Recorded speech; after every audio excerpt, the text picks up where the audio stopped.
I was born in Utah, and my mom was 15, and she was a bipolar, a prostitute, multiple personality disorder.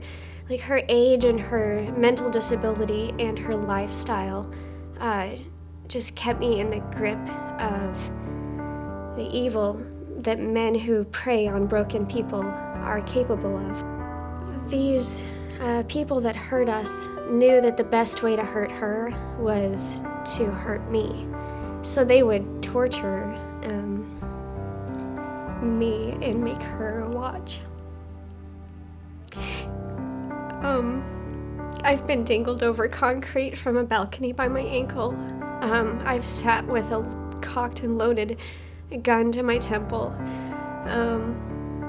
I've had cigarettes put out on me. I've been stabbed with needles. And this was all before I was 6. I was put into foster care after that. I was in 11 different homes in about a little over 3 years. And then I was put up for adoption. And I was adopted when I was 10. And I ran away when I was 17. And I became a single mom at 19. And I became a Christian while I was pregnant. I wanted my future to be different than my past.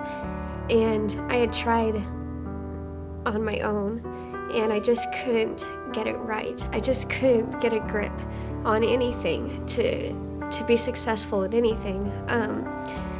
And so I decided to become a Christian, and I put all of my past, every bit of it, just in the furthest, darkest corner of the basement of my mind and just left it there.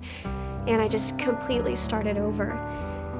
And that worked for about 9 years. I read my Bible all the time. All of my friends were Christians. I was going to a church. I went to church all the time. That was my life. That was it for me. Then I had an affair.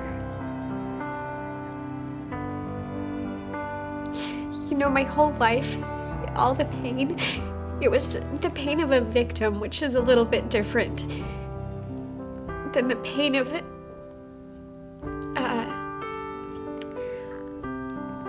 having no one but yourself to blame.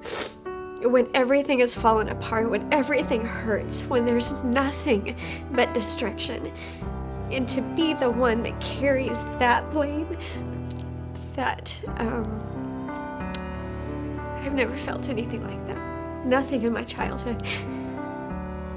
And what it was, where the pain came from, was knowing who God is and knowing who Jesus is. And then knowing that I had ruined it. That I had separated myself from Him. There was no sorry and no amount of tears and nothing that I could do to take it back. I remember one day I was praying, and I said, God, I know what your people say about me, and I know what my sin says about me, but I need to hear it from you.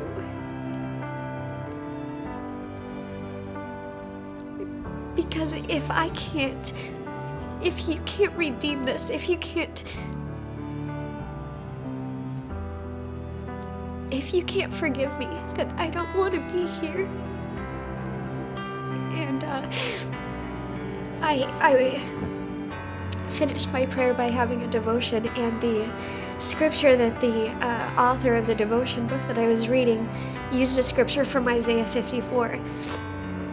So I read that chapter, and about halfway through, I started hearing God answer my question. And He said that He has compassion on me. He called me storm-battered and unpitied. But He has compassion on me, and He's bringing me back, and that He was going to rebuild me, and that if anybody attacked me, it wouldn't be from Him. Just knowing that I wasn't alone, through all of that he saw all of it, was really healing for me. My childhood didn't break me. I was born fighting, and I survived that. But my failure broke me. My failure showed me a part of Jesus I never would have seen before. And I know what my purpose is now. It's to share my story of God's unbelievable grace